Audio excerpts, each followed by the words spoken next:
છોકરીઓને જોઈએ ને તો હવે આજકાલનું જે જનરેશન છે એમને સુંદર દેખાવાનું વધારે ગમે છે અને આપણે જાણીએ જ છીએ કે સુંદર ચહેરાની સાથે એક સુંદર સ્માઇલ, પરફેક્ટ સ્માઇલની પણ જરૂરી છે.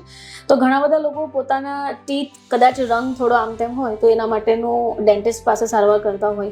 ઘણી બધી છોકરીઓને તમે જોયું હશે તો પેલી કેપ પહેરી હોય, દાંત બંધાવ્યા હોય. તો આવી બધી પરિસ્થિતિ શું યોગ્ય છે આપણા દાંત માટે? અને તમે થેરાપિસ્ટ પણ છો તો શું તમે એમને સલાહ આપશો? ડેફિનેટલી ટ્રીટમેન્ટ્સ હું કોઈ નહીં કહીશ કે આ ટ્રીટમેન્ટ નહીં કરવી જોઈએ, પણ કયા ટાઈમ ઉપર કરીએ છીએ દેટ ઇઝ મોસ્ટ ઇમ્પોર્ટન્ટ. આજે અર્લી સ્ટેજમાં આપણે એને રિઝોલ્વ કરી દઈ શકીએ છીએ તો તમને ડાઉન ધ લાઇન જ્યારે જે child has grown normally around 15-16 જ્યાં સુધી એના મોસ્ટ ઓફ ધ ટીથ આવી ગયા હોય છે તો તે પ્રોપર અલાઇનમેન્ટમાં નહીં જોવા મળે છે. પણ આજે તમે જ્યારે વેટ જ કરો છો કે યાર એના બધા જ દાંત આવી જવા દો પછી આપણે ટ્રીટમેન્ટમાં જશો તો ત્યાં તમે મેજરલી બહુ વધારે વર્ક કરી શકો એમ નથી કે તમારો જે ગ્રોથ ફેઝ છે ત્યાં ખતમ થઈ ગયો છે.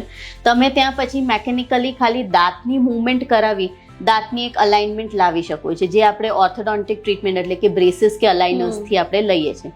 પણ શું ઓર્થોડોન્ટિક ટ્રીટમેન્ટ 13-14 વર્ષે જ કરાય એવું છે?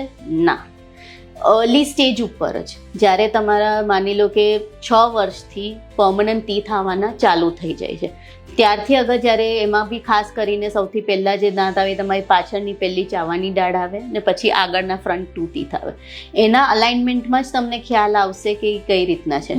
ઘણીવાર અલાઇનમેન્ટ તમારા જે મેં તમને કીધું કે દૂધના દાંતના અલાઇનમેન્ટમાં બી તમને ખબર પડી જશે કે કઈ રીતનું છે કે એક સાથે બધા જોડાયેલા થોડા વાગા ચૂકા છે.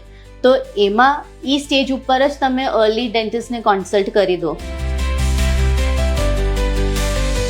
Also available on YouTube, Spotify, Amazon Music and Apple Music.